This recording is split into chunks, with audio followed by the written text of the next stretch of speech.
Tayo po ay tumayo para magbigay galang sa pagbasa ng salita ng Panginoon.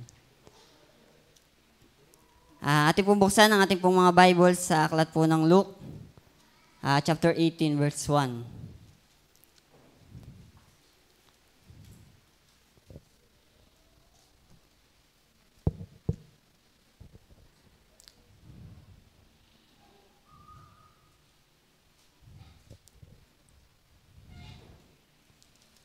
Okay po, sige po, sa wikang Tagalog, ating pong sabay-sabay na basahin. Okay, handa, basa. At sinalita niya sa kanila ang isang talinhaga na sila'y dapat magsipanalangin lagi at huwag mang lupaypay. Tayo po muna ay mamanalangin. Panginoon naming Diyos, Ama namin nasa langit, salamat Panginoon sa iyo. Sa gabing ito na ipong patuloy na ipinagkaloob sa amin. Kami, Panginoon, ay muli ay nagsamasama upang patuloy na magpuri, salamat, mag-aaral ng iyong mga salita. Patawad po sa mga pagkukulang, pagkakasala na iyo pong nasumpungan sa bawat sa amin. Batid mo po ang aming buhay, wala po kaming may tatago sa iyo. Kaya, Panginoon, kami po ay nagpapalinis sa banal dugo ng Panginoong Jesus. Aming pong dalangin, Panginoong Diyos, ang aming pong pag-aaral ngayong gabi. Patuloy pong humihingi, Panginoong Diyos, sa iyo ng mayamang karunungan. At dalangin ko po, Panginoong Diyos, ang pagkilos po ng Banal na Espiritu. Hayaan mo, Panginoong Diyos, ng iyong mga salita ay mangusap sa bawat isa pong makikinig ngayong gabi. Kulaan niyo po kami. Ikaw po ang maitaas, may luwalhati sa aming pong pag-aaralan. Ikaw po ang mapurihan, Panginoon. Salamat marami, purihin ka. Ang lahat amin dalangin sa Ama sa dakilang pangalan, Panginoong Jesus. Amen. So yun po, magandang gabi po sa ating lahat. So patuloy pong nagpapasalamat sa Panginoon. Maging sa pastor na nagtitiwala na makapagdala po ng salita ng Panginoon sa inyo pong harapan. So ako lang po ay nagpapasalamat, natutuwa, at ako po ay kasama sa, kumbaga ay nagdadala ng salita ng Panginoon. Bagamat alam ko po na hindi maiwasan na ang tao ay nakatingin sa nagsasalita kasi kumbaga ay reflection ito ng kanyang sinasabi. Pero alam naman natin na sa likod ng ito, ay ang authority natin kung bakit tayo nandito sa harap ng pulpito ay ang salita ng Panginoon. Kaya ang panalangin ko po sana ay mangusap po ang ating pong pag-aaralan ngayong gabi. So ako natutuwa kasi kumbaga ay sina Janjan po at saka sina Romel, yan po ay kumbaga ay bago, mas una sa akin. Ako po kasi ay kumbaga ay matagal na rin Kristiyano, kumbaga ay sabihin na natin hindi na bata para sabihin wala pang alam. Pero ako nagpapasalamat dahil kumbaga nakikita ko sa kanilang buhay na sila ay ginagamit ng Panginoon na kumbaga ay biyaya yon. Kumbaga ay kapag talaga ikaw willing magpagamit sa Panginoon, ikaw ay gagamitin niya. So kumbaga ay salamat na sila ay kumbaga ay bata pa lang gagaling na mag-outline Pero ang biyaya po sa akin, ako ay maikli lang mag-outline. So kumbaga ay comfort sa inyo na di kapag si Brother Ray din po ang prayer meeting, preacher, di maaga tayo matatapos. Kumbaga, so yun kaya lagi kayong umattend ng prayer meeting kasi hindi naman laging mahaba ang preaching. Asahan nyo kapag ako, madali tayo matatapos. So yun pa lang, so blessed na kayo, ramdam ko na sa inyong mukha pinagpala na agad kayo. So alam ko namang excited kayo dahil tayong lahat ay anak ng Panginoon. So ang ating desire talaga, kumbaga dapat ang ating delight talaga yung Word of God. Ano po? So yun lang po. So, kaya importante po talaga na tayo ay nag-aaral ng salita ng Panginoon. Kasi, kumbaga ay, gaya nga nang naulit, ako kasi po ay nasa Trinity class din naman. Kumbaga ay nagpapasalamat sa Panginoon na, kumbaga ay may natututunan din naman. So, salamat dahil ang ating iglesia, ang ating gawain ito ay, hindi nagkukulang ng pagtuturo sa atin. Kumbaga ay, tayo na lang tatanungin tayo na lang sisihin kung bakit tayo ay wala pang nalalaman siguro hanggang ngayon. Kumbaga hindi talaga tayo nag-iintindi. Kasi ito niya, paglinggo pa lang, bat-bat na tayo ng Sunday school classes, tinuturuan tayo, tapos sa hapon meron pa tayong indoctrination. Kaya sana, habang tumatagal itong programa ng ating simbahan, dapat lalo talaga tayong nalago sa Panginoon. Dapat, kumbaga ay lalo yung mga kasabay nating matatagal na, dapat talaga tayo lahat talaga ay tagapagturo. Kaya doon ko na-appreciate talaga na hindi lang worker, hindi lang Bible student talaga dapat ang may alam. Gaya nga nang naulit nyo kay Henry nung sa Trinity class, ano kaya daw at i-assess niya lahat ng member dito sa atin? Tanongin tayo isa-isa. Kasi paano nga kung halimbawa may mga bago? Na halimbawa ay nalilito, nakukonfuse, at tayo ang tanongin. Ano kaya ang ating isasagot sa tanong nila? Sila kayo maliliwanagan o lalo silang makukonfuse? Kaya yan ay parang magaang bagay kung ating pakikinggan, pero yan ay dapat ay ramdam natin. Kaya po, kaya tayo meron ganito, kasi para sama-sama tayong matuto pa. Kumbaga, yun naman kasi ang goal ng ating buhay yung makilala at masumanga sa Panginoon. So, ang hangaan natin ay ang Panginoon, hindi ang ating sarili, hindi ang nagsasalita sa unahan, kundi ang Panginoon. Kasi kaya nga ang tema natin, High View of God. Sana hindi lang yan team talaga. Yan dapat ay reality sa ating buhay. So, yun po. So, ang napasign po sa akin ay yung tinatawag nating men ought always to pray and not to paint. So, ang sabi dyan ay at sinata niya sa kanila ang isang taninhagan na sila'y dapat magsipanalangin lagi at huwag mangang lupaypay. So last week po, so tayo ay binuksan natin yung usapin patungkol sa tinatawag po nating panalangin. So ang panalangin po ay kumbaga ay very essential. So pag sinabi mong essential, so hindi lang siya kailangan, kundi kailangan. Ang idea po ay kumbaga ay sa isang halaman, so kailangan ito ay nadidiligan para lumaki. Siguro iba dito, kailangan ulan para lumaki. So, ang gusto ko lang pong i-point out ay kailangan natin talagang manalangin. So, hindi ito ituturo sa atin ng Panginoon kung hindi ito natin kailangan. So, kumbaga ay kung paano ang ating physical, hindi natin pinababayaan. Lagi natin pinapakain. Lagi tayong, kumbaga ay gusto nating healthy ang ating physical. Dapat lalo spiritual tayo. Kasi ang ating physical, alam natin temporary lang to Pero yung ating spiritual, ito po yung tatagal hanggang kailanman. Kaya dapat yun po yung ating pinagpupukosan talaga. So yun po. Kaya very essential ang gawain ng panalangin. So hindi tayo lalago spiritual kung ito'y ating pababayaan. So kasi nakakalungkot, kumbaga ay dun sa basic habits natin, so meron tayong Bible reading, praying, fellowshipping, giving. So minsan itong prayer life ang talagang ang napapabayaan natin. Kaya minsan talaga hindi mo maiwasan na kapag ito talagang iyong nineglect, parang hindi mo na lang mamalayan mo lang isang araw, parang wala ka na sa gawain. Malayo ka na sa Panginoon. Kasi yung mismong pribado ng buhay mo, napabayaan mo na.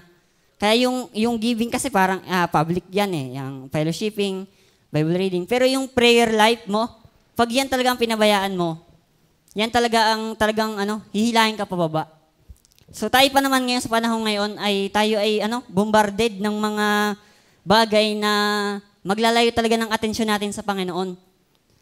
Kumbaga ay yung lahat ng nasa paligid natin, hindi naman lahat. Kumbaga ay karamihan sa paligid natin, hindi naman tayo talaga nilalapit sa Panginoon.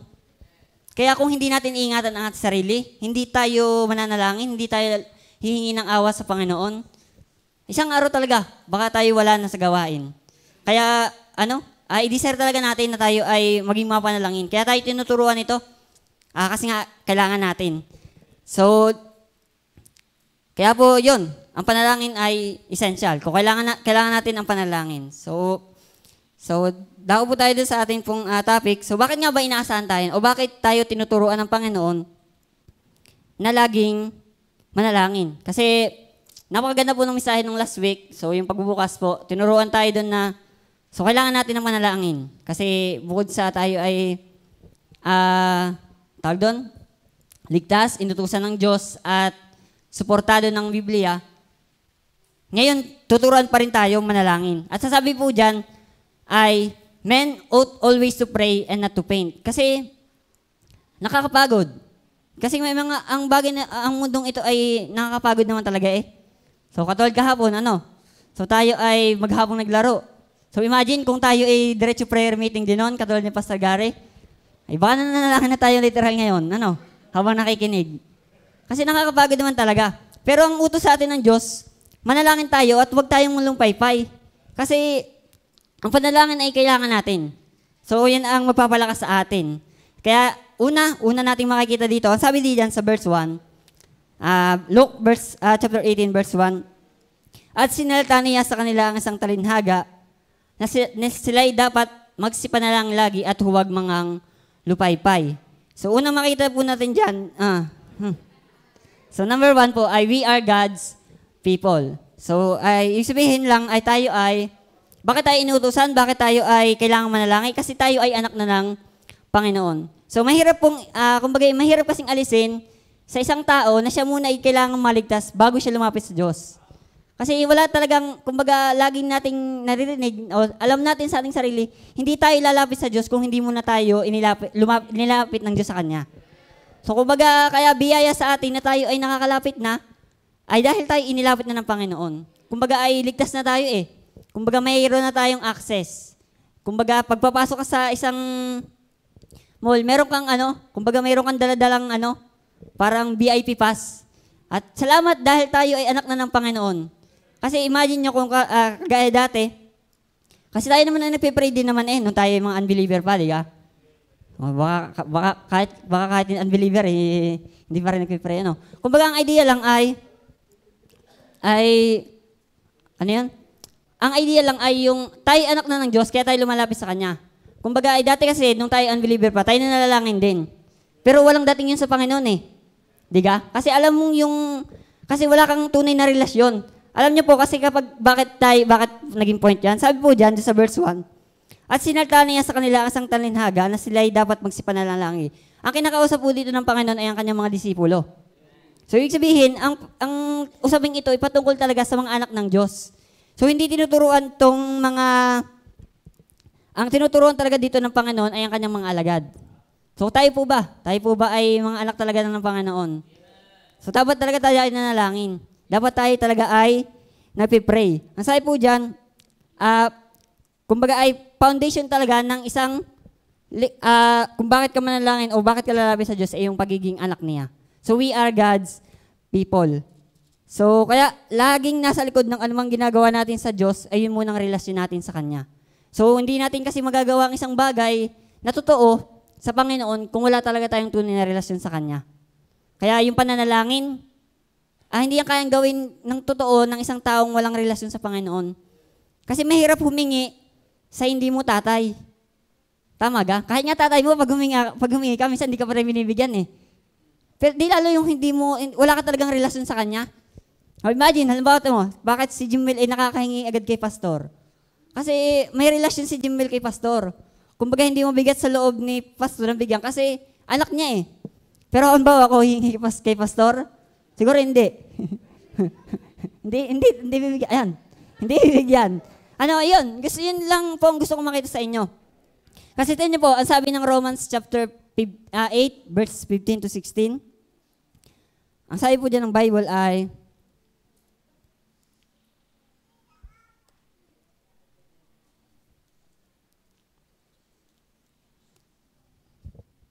sapagkat hindi niyo muling tinanggap ang spirit ng pag-aalipin sa katatakot, datapwat tinanggap ninyo ang espiritu ng pagkukupkop na dahil dito'y sumisigaw tayo, Aba, Ama. So, ibig sabihin pala, verse 16, ang espiritu rin ang nagpapatao kasama ng ating espiritu na tayo ay mga anak ng Diyos. So, ibig sabihin pala, isa palang ebidensya na talagang tayo ay anak na ng Diyos, tayo ay natawag na sa Panginoon. Tayo ay nananalangin na. Kumbaga ay, ebidensya ng kaligtasan natin na tayo ilalong. Kasi, wala hindi talaga, kumbaga ay sabi nga dyan ng verse 15, kaya kung ikaw ngayon may desire ka talagang manalangin, pagpasalamat mo yan. Hindi yan ordinaryo. Hindi yan maliit na bagay. Kasi hindi ka talaga totoong tatawag sa Panginoon kung wala ka mo ng relasyon sa Kanya. Kasi sabi ng talata verse 15, sapagkat hindi natin tinanggap ang espiritu ng pagkatakot, ang pag-aalipin sa katatakot, dapat tinanggap ninyo ang espiritu ng pagkukukup na dahil dito'y sumisigaw tayo, Aba, Ama. So kaya pala tayo tumatawag ngayon sa Panginoon dahil tayo meron ng espiritu ng Panginoon. Dahil tayo ay ligtas na. So kaya we are God's people. Bakit tayo inuutosang manalangin lagi? At wag mapagod. Tatandaan nyo, tayo anak na ng Diyos. Kasi yun nga mga unbeliever ay may desire din namang manalangin Pero walang dating sa Panginoon. Kahit anong daming sabi nila, kahit anong gawin nilang pagkukup, wala silang inaasahan. Pero dapat ikaw talagang nagsasabing anak ng Diyos, ikaw dapat nanalangin ka mismo. Dapat desire mo yan eh. Kasi dapat, ang gusto mo talaga, mapalapit sa Panginoon. At ang panalangin, yan ang maglalapit sa'yo sa Panginoon eh. Kasi doon mo lang talaga nakakausap ang Panginoon. Kasi iba pa rin yung ikaw ay kumbaga ikaw ay nagbabasa ng Biblia, pero iba pa rin yung panalangin. Kumbaga dapat ito talaga yung ating pinapagtibay sa ating buhay. So ang gusto lang natin pong i-point ngayon dyan ay tayo ay anak na ng Panginoon. So hindi natin pwedeng ihiwalay ang pagiging anak ng Diyos sa gawaing pananalangin. So kumbaga nga ay hindi tunay na bubukal sa iyong puso na ikaw ay tatawag sa Panginoon kung hindi ka mananaligtas. Kaya salamat tayo hinanap ng Panginoon. Kasi wala tayo dito ngayon, sigurado. 100% wala tayo dito kung tayo ay hindi hinanap ng Panginoon. Walang tunay na hahanap sa Panginoon maliban na lang inilapit niya. Kaya magpasalamat po kayo na tayo ngayon ay may access na. Tayo nga ay kumbaga ay napaka-free ng ating panalangin. Hindi na tayo kagaya ng tatawag pa, magsusulat pa, o kumbaga kailangan pa ng mga cheche-boreche para lang makalapit. Tayo ay tayo ay parang libreng-libre sa ating lumapit sa Panginoon. At yun ay treasure nyo kasi hindi lahat may access sa Panginoon. Bagamat ginagamit nilang ng iba, pero salamat na tayo nakakalapit sa Panginoon. Yan ay dahil tayo ay anak na niya. So we are His people. So kaya po, i-treasure natin yan. Ano bang sabi ng John chapter 15, verse 7?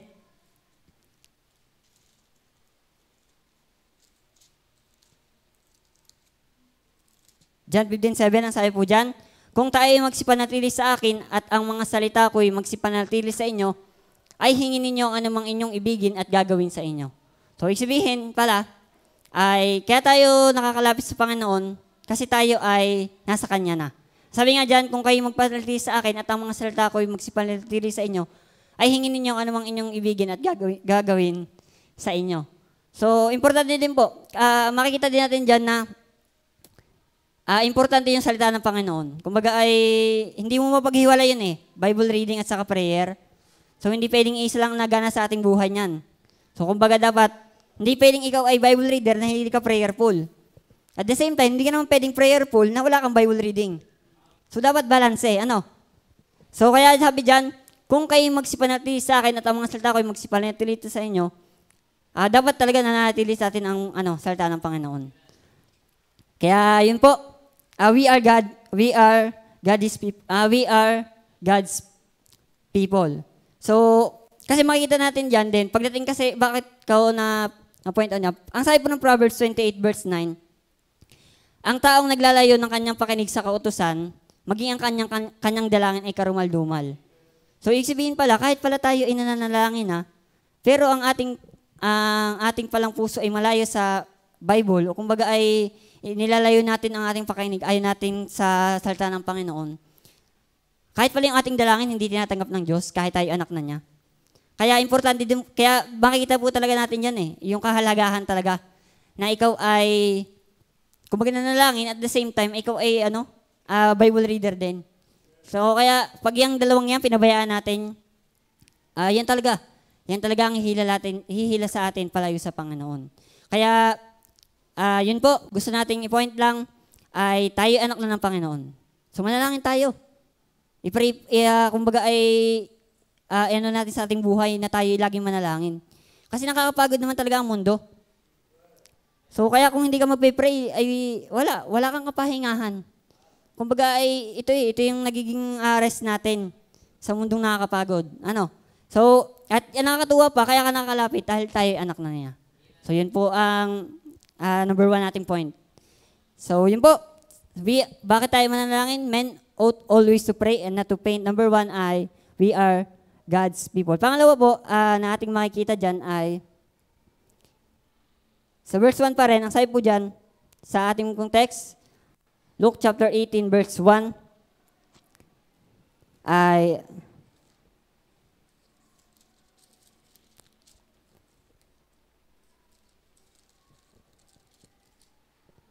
At sinilta niya sa kanila ang isang talinhaga na sila'y dapat magsipanalangin lagi at huwag mga lupaypay. So, ibig sabihin po dyan ay yung mga lupaypay kasi ay yung napapagod o nanghihina. So, number 2 po na ating gustong makita, bakit tayo kailangan manalangin? Una, anak na tayo ng Panginoon. Pangalawa, we are God's people. Pangalawa, we need God's power. So, kailangan natin ng kapangyarihan ng Diyos. Kasi tayo ay mahina. Lahat tayo, aminado tayo ay mahina. So, yun po kasing, ito pong ating kasing, itong text na ito. So, ito po ay talinhaga ng Panginoon tungkol sa isang babaeng balo na, kumbaga ay may hiniling sa isang hukom. So, yung pong babaeng balo ay larawan ng taong mababa o yung, kumbaga ay mahina at umaasa lang sa Panginoon. Kaya sabi po dyan, we need God's power. Bakit tayo kailangan manalangin? Kailangan natin ng kapangyarihan ng Panginoon. Kasi walang totoong malakas na Kristiyano. Walang totoong malakas na tao. Kailangan nating manalangin. Kumbaga ay, kaya tayo nakapagpatuloy dahil ng Panginoon. Kaya mas lumapit tayo sa Kanya sa panalangin. So, kumbaga, panalangin, yan ay nagsisilbing din natin yan eh. Kumbaga, panlaban sa lang ng dyablo. Kaya nyo, minsan, kapag tayo ay natutukso, kahit malayo pa yung tukso, sinusugaban na natin eh. Kasi bakit? Kasi nga, minsan kulang talaga tayo sa panalangin. Wala tayong panlaban. Kaya ang dali nating bumigay. Kumbaga nagpaparamdam pa lang yung tukso eh, nakagat na natin eh. Daig pa natin yung Kaya, manalangin talaga tayo lagi. Sabi ng Panginoon, huwag tayong mapagod. Kasi, kumbaga nakapagod ng mundo, lalo nating pagodin din ang sarili sa pananalangin. Kumbaga ay manalangin tayong lagi. So, makikita natin dyan na, kasi bakit ba tayo nanghihina? Bakit tayo nang lulupaypay? Ang pinakaugat niyan ay yung kasalanan natin. Kasi sa ating buhay, imagine nyo, araw-araw tayo, sa buong maghapon, ang dami nating nagagawang kasalanan. Kaya kung hindi tayo mananalangin, ay kumbaga, mananatili sa atin. Kaya pag tayo ay nakikinig na ng salita ng Panginoon, parang wala nang dating. Kasi bakit? Parang yung puso natin, makapal na. Hindi na napepenetrate ng salita ng Panginoon. Kasi bakit? Hindi mo kasi hinihingi ng tawad sa Panginoon eh. Hindi ka na nanalangin. Imagine mo sa buong maghapon na dumaan, nagkakasala ka, tapos hindi ka mag-pray. Ay di ang kasalanan ay nasa iyo. Kaya dapat lagi tayo nagpapalinis sa panalangin. Dapat inihingi din lagi ng tawad sa Panginoon. Kaya kailangan natin ng lakas. God's power. Mahina tayo eh. Lagi tayong bumabagsak sa kasalanan. Kaya mas kailangan natin ng pananalangin. Kasi ito yung magpapalakas sa atin. Ang sabi po dyan, sa Matthew chapter 26 verse 41,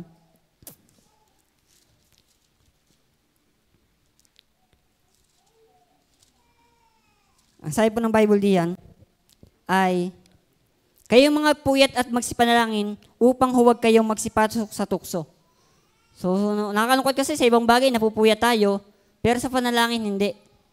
Minsan ay, ang dami nating nagugugol na oras sa mga bagay na wala namang kabuluhan, pero sa halip na tayo ay igugol natin sa mga bagay na magpapalapit sa atin sa Diyos, hindi natin nagagawa. Kaya sabi diyan, kayo yung mga puyat at magsipanalangin upang huwag kayong magsipasok sa tukso. So, yun nga po. Kaya huwag tayong magtaka isang araw. Bakit tayo ay mahina? Bakit tayo ay madaling bumigay sa kasalanan? Kasi nga, baka saliksikin natin ating sarili. Baka tayo ay kulang na sa panalangin. Kasi minsan, hindi mo mararamdaman yan ng biglaan. Yan ay pakunti-kunti lang. Pero alam mo yung pakunti-kunting yan ay yan ay malaki ang damage yan in the future. Kaya habang tayo ay yung baga ay, pag tayo nakikinig ng salita ng Panginoon at tayo ay, kumbaga nangungusap pa sa atin, ating i-treasure yan. Kasi pagka dumating yung time talaga na wala nang dating sa'yo ang salita ng Panginoon, manalangin ka na talaga. Kasi baka isang araw, masumpungan mo na lang ang iyong sarili na malayo na sa Panginoon. Na ikaw ay nagsisisi na sinayang mo yung pagkakataon na sana ay ikaw ay malapit sa Kanya. Kaya yung ating mga ginagawa din ay kung hindi na para sa Panginoon. Kaya ang sabi ko dyan, we need God's power. So, yung ating mga ginagawa, ay kung hindi na para sa Diyos, manalangin na rin tayo. Kasi alam natin dapat sa ating puso na ang ating ginagawa ay para sa Panginoon. Kaya nga tayo nagsisikap eh. So, ang ating ginagawa ay para sa Panginoon. So, we need God's power. Tayo mahina. Alam natin yan. Kaya mas manalangin tayo. Mas gugulin natin ang ating oras sa mga mukublang bagay. Lalo sa pananalangin. Kaya ito pong prayer meeting, mahalaga po ito. Kaya dapat talaga umatin tayo. Kasi ito nyo, kapag ang isang tao hindi natin ng prayer meeting, mayabang yun. Masakit, pero yun ay po totoo. Kasi kung hindi po natin tatanggapin yan, hindi po tayo matututo. Kaya ito nyo, kasi bakit? We need God's power. Kailangan natin ng lakas. Ibig sabihin, kung hindi ka umatin ng prayer meeting, ay di feeling mo malakas ka na. Pero lagi nating tatandaan, kailangan natin ang Panginoon. So wala tayong magagawa kung wala ang Panginoon. Kaya we need God's power. Manalangin tayo. Kaya po laging itinuturo sa atin na umatin tayo, makinig tayo ng salita ng Panginoon, manalangin tayo kasi ang Panginoon ang lakas natin. Sabi po ng 1 Peter 5 verse 8 ay ang dyablo ay kayo maging mga pigil, kayo maging mga puyat. So kung paano ang inyong dyablo na kalaban ay gaya ng leong umuungal na gumagala na mahanap ng masila niya. So kung ang dyablo po ay busy sa paggawa ng mga bagay na magpapalayo sa atin sa Panginoon, so dapat tayo din handa. Dapat tayo ay guarded din ng panalangin. So kung magalabanan natin ang dyablo. So at yun ay magagawa natin kung tayo ay malapit sa Panginoon. Kasi sabi nga dyan, kayo maging mga puyat. So kung nagagawa natin magpuyat sa mga maraming bagay, kumbaga ay napupuyat tayo sa mga walang kabuluhan, mas pupuyat tayo sa panalangin. Kasi yun yung importante. Kasi ang dyablo, hindi yan tumitigil ng paggawa para tayo ilayo sa Panginoon. Kaya dapat lagi tayo din busy sa panalangin. Kaya importante po ito eh. Mahalaga po ito. Kaya essential. Kaya ito itinuturo sa atin ng Panginoon. So atin po makikita dyan, sabi po ng Psalms chapter 19, verse 12 to 13,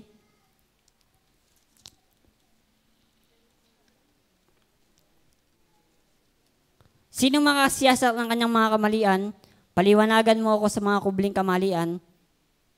Verse 13 po ay, italikod mo rin ang iyong lingkod sa mga kapalaluang sala, huwag mong pabagtaglayin ang mga yaw na kapangyarihan sa akin.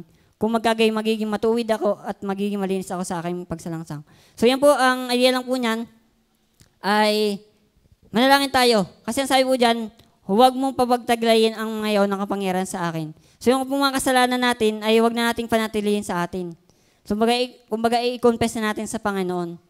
So kaya kailangan nating manalangin talaga. Importante po yun sa ating buhay. Manalangin po tayo.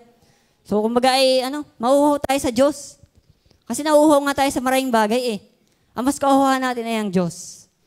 Kasi ang Diyos ang ating lakas. We need God's power. Bukod sa tayo anak na ng Panginoon, kailangan na nating lakas.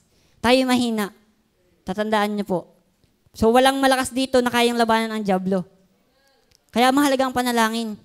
Mahalaga na tayo ay laging nagpipray. Sabi nga dyan, wag mapagod. Kasi, pagka once na tumigil ka ng panalangin, madali ka na talagang madali ka ng salakayin ng dyablo. Kaya ang utos sa atin, hindi lang manalangin, talagang manalangin at huwag mapagod. Kasi hindi naman yan walang kabuluhan yung ating ginagawang yan. So may nangyayari at may nangyayari. So kaya we need God's power. Kaya yun po, makikita po natin dyan, kailangan natin ng salita ng Panginoon. Ay, kailangan natin ng panalangin dahil kailangan natin ng lakas mula sa Panginoon. So tayo ay mahina. So yun nga po, kaya maraming Kristiyano ngayon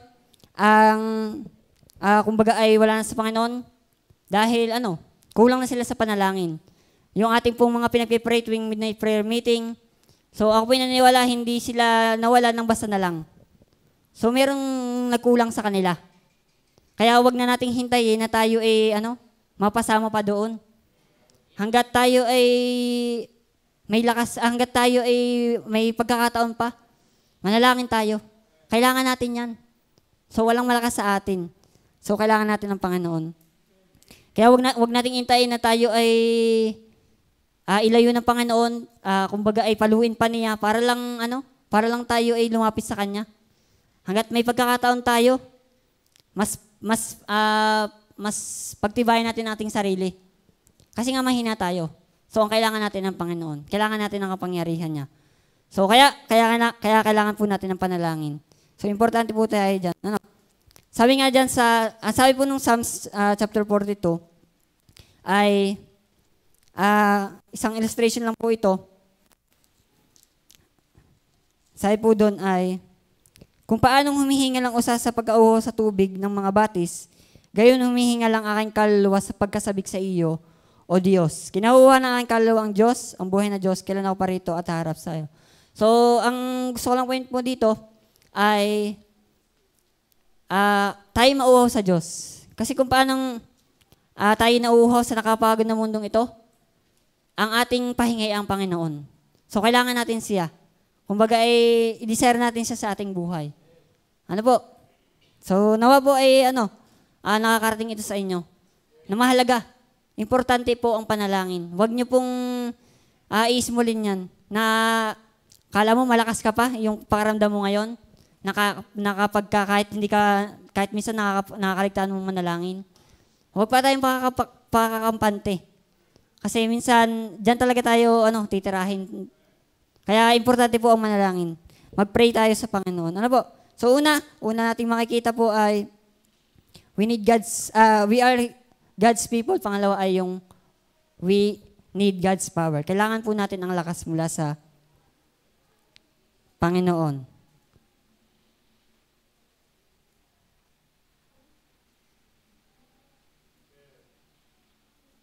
So yun po, So sabi po ay okay po, bakit men ought always to pray and not to faint? Number 1, we are God's people. Pangalawa po ay we need God's power. And number 3 po ay yung tinatawag nating we know that God answers prayer. So bakit tayo dapat laging manalangin? Kasi yun nga po, gaya ng ulit ko kanina, hindi po walang kabuluhan ng ating ginagawang ito. Ang panalangin natin ay, kumbaga ay hindi darating sa walang kabuluhan. Kasi kung ating pong babasahin yung ating text, Luke chapter 18, verse 3. Ang sabi po doon ay,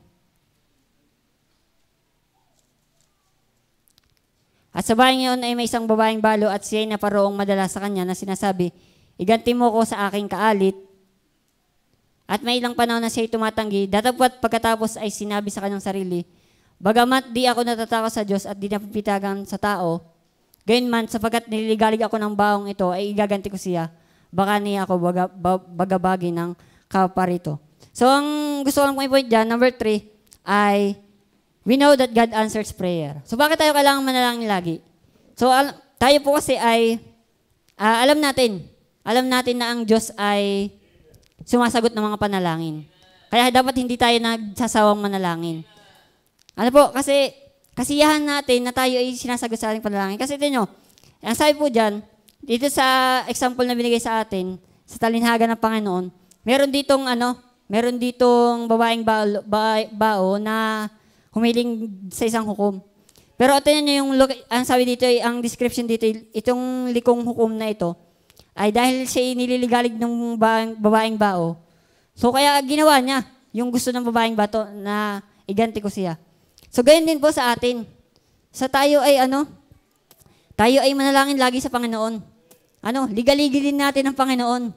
Kasi ito nyo, ayun yung likong hukom ay kumbaga ay hindi napatinag. Kumbaga ay pinagbigyan din itong babaeng ito. Ay how much more ang ating Panginoon na matuwid, na alam ang ating hinihingi. Nakakatuwa. At alam natin yan. Kaya nakakatuwa. Wala nang masihigit pa kung bakit dapat lagi tayo manalangin kasi ang Diyos ay tumutugon ng ating mga panalangin. So kaya alam ko, tayo lahat ay nananalangin dito. May mga kanya-kanya tayong pinagpe-pray. Huwag tayong manawa. Minsan parang pakiramdam natin walang nangyayari. Darating at darating yung time na yan ay makakarating sa Panginoon. Maring walang nangyayari ngayon, pero alam po natin na ang Panginoon ay sumasagot ng panalangin. So, bagamat, 3 klase po yan di ba? Kapag merong yes, merong no, merong maybe. Oh, wait, merong wait pala, sorry. Maybe. Maybe. So kaya masarap umasa doon sa alam mo merong kapag-asa. So yun ay sa Panginoon. Kasi, kaya hindi, ang idea lang po nun ay, we know that God answers prayer. So bakit tayo manalangin lagi? Alam natin hindi natin ginagawa ito ng walang kabuluhan. Alam natin na ito ay, ang Panginoon ay matuwid, na sumasagot ng ating mga panalangin. So tayo nagpe-pray ng unsaved loved ones. Maring taon na ang binibilang, pero parang walang nangyayari. Huwag tayong mapagod. Huwag tayong tumigil. May panahon ng Diyos dyan. Maring sa ngayon ay hindi pa, pero hanggat nananalangin ka, gumaya tayo dun sa babae. Naniligalig yung hindi huminto hanggat hindi pinagbibigyan. Ganon din dapat tayo sa Panginoon. Kasi ang Panginoon, alam niyan, kung pagka ang talagang hinihingi natin ay ayon sa kanyang kalooban, ibibigay ng Panginoon. Kaya nakakatuwa po. Ang sabi po nung John 15 verse 7, balikan lang po natin yung ating binasa kanina. Ang sabi po doon ay, ano mang hingin ninyo sa Panginoon ay ibibigay niya kapag hiningin natin sa Kanya. So, ang gusto namin i-point, ang Diyos ay tumutugon ng panalangin. Bakit tayo manalangin? Una, tayo kanyang mga anak. Pangalawa, kailangan natin ng lakas mula sa Kanya. At ang Diyos ay tumutugon ng kanyang mga dalangin natin. So yun po, wala nang masigit pa kung bakit dapat lagi tayo manalangin kasi ang Diyos ay tumutugon ng panalangin. So hindi walang kabuluhan ang ating ginagawa. So hindi tayo gaya ng iba. So di ka po ang mga unbeliever na nalangin, pero wala silang inaasahang tugon mula sa Diyos kasi walang dating ito sa Panginoon. Pero salamat tayo mga anak niya, once na tayo lumapit sa Kanya, salamat sa Panginoong Hesus na tayo mayroong access. Kumbaga ay sasagutin tayo ng Panginoon dahil meron tayong dahil nasa atin ang Panginoon. Kaya sabi natin, dito makikita natin, meron tayong kapanatagan na ang Diyos ay sumasagot ng panalangin. Kaya mag-pray tayo, huwag nating pagsawaan yan, na alam natin na yan ay tutugunin ng Diyos balang araw. Darating at darating yung time na ang Panginoon ay maliligalig din sa atin. At sana, hanggang sa hindi pa dumadating yon ay manalangin tayong lagi. Kasi pagka yan ay gusto mo at gusto din ng Panginoon, mangyayari yan. Kaya manalangin tayo. Hindi, tunay po yun, ay nasa salita ng Panginoon. Kaya pag-pray natin, manalangin tayo. So, yun nga po.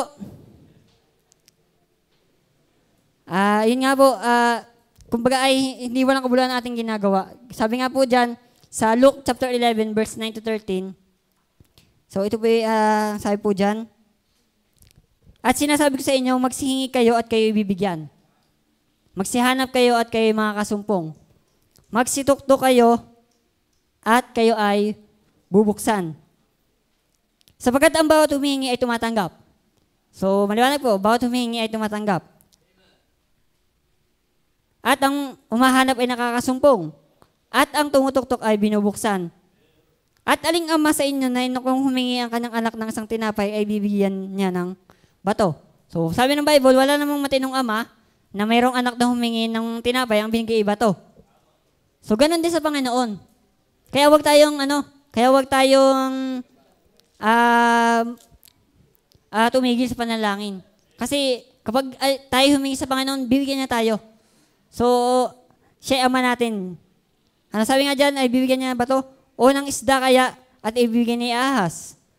So, wala nang gumagawa po niyan. O kung siya ay humingi ng itlog, siya ay kanyang bibigyan ng alakdan. Sabi ng verse 13, kung kayo nga, bagamat masasama, ay marunong magbigay ng mabubuting kaloob sa inyong mga anak, gaano pa kaya ang inyong Ama sa kalangitan na magbibigay ng Espiritu Santo na sihingi sa Kanya. So, maliwanag po dyan ang sabi, tayo sa ating sarili, kapag mayroong humihingi sa atin, kahit kumbaga kahit pag talagang kailangan niya, hindi natin mapahindian How much more ang Diyos? Kaya huwag tayong tumigil sa panalangin. Kasi yan ay may tugon ang Diyos yan. So, alam natin na ang Panginoon ay tumutugon ng panalangin. So, hindi walang kabuluhan ang ating ginagawang yaan. Yan ay, kasi, mahirap manalangin ng walang kasiguruhan. Pero salamat, yan ay sigurado dahil sabi ng Bible. Pinangako niya na ang Panginoon ay tumutugon ng mga panalangin. Ano po, kaya wag tayong mapagod sa panalangin. Kasi ang Diyos ay tumutugon ng kanyang mga nanalangin sa Kanya. So kaya po, mahalaga ang panalangin. So yun po ang ating makikita dyan. Bakit kailangan nating manalangin lagi? Una, we are God's people, anak tayo ng Panginoon. Pangalawa, we need God's power. At pangatlo po ay yung we know that God answers prayer. So tayo ay manalangin lagi. So mahalaga po ang panalangin. Importante po ito sa ating buhay. Kaya dapat lagi tayong manalangin. Kumbaga ay pag-pray po natin yan. Hindi lang dahil utos o dahil sinabi ng Diyos, kundi dahil ramdam mo talaga sa iyong sarili na kailangan mo ng manalangin. Kapag ka ikaw ay nanghihina na, lumapit ka na agad sa Panginoon. Huwag mo na ipagbaka sakali pa. Kumbaga ay hanggat may pagkakataon, lumapit tayo sa Panginoon. Kasi hindi natin alam ang oras. So kaya hanggat tayo ay malapit sa Panginoon, i-treasure natin yan. Huwag tayong mapagod. Hindi naman sayang ating ginagawa eh. Tayo nga minsan may mga bagay na nagpapagod tayo pero wala namang kabuluhan. Pero pag tayo lumalapit sa Diyos, nanalangin tayo, alam nating may tugon ng Diyos dyan. Kaya huwag tayong mapapagod po. Sabi nga dyan, ay huwag tayong malupaypay. Kaya yun po, salamat po sa Panginoon. Sabi sa inyo, may kli lang eh. Kumbaga ay payak po yung ating pag-aaral ngayon. Simple lang na sana ay maring makalimutan niyo lahat ng sasabihin ko eh. Kasi yun ay likas sa tao. Well, hindi naman niya kayang tandahan lahat. Pero ang gusto ko lang pong ituro sa atin ngayon ng gabi ng Panginoon, huwag tayong tumigil sa panalangin. Hanggat kaya nating manalangin tayo. Lumapit tayo sa Panginoon. Importante po yan. Kung paanong pinagbubuti natin ating pisikal, mas lalo dapat spiritual. Kaya tayo ay manalangin. Yun lang po ang gustong i-point out natin ng ating pag-aaral ngayong gabi. Manalangin tayo sa Panginoon. Salamat po. So, I hope and pray na sana po ay nakarating po ito sa bawat isa sa atin. So, tayo ay manalangin. Tayo po ay mag-pray. Ama namin Diyos na sa langit, salamat Panginoon sa gabing ito na ipong binigay sa amin. Alam ko po na pag-aaral na ito ay simple lang, pero naniniwala po ako na sana po ay na ang Banal na Espiritu po ay nangusap sa bawat isang makinig. Na sana po ay nakarating ito sa kanila, na malaman po nila ang kahalagaan ng pananalangin. Salamat dahil kami po ay nakakalapit na sa iyo, Panginoon. Salamat na kami ay meron ng access dahil ng Panginoong Jesus. Salamat na kami po iyong niligtas at dahil po sa kaligtasan ito kami po ay nakakalapit sa iyo. Salamat na hindi na walang kabuluhan ang aming ginagawang ito, Panginoon. Naniniwala kami na ikaw ay tumutugon ng panalangin. Kaya sana bawat isa po sa amin ay huwag manghinawa. Huwag mapagod, Panginoon. Kasi mayroon pong bunga ang lahat ng bagay kapag ginagawa namin sa iyo, Panginoon. Salamat po sa gabing ito na ipong pinagkaloob. Patawad po sa mga pagkukulang na ipong nasuhungan sa bawat sa amin. Pagpalaan niyo po kami, ikaw po malalati. Salamat po marami po rin ka. Ito po yung dananan sa Panginoon Jesus. Manatili po tayong nakayo.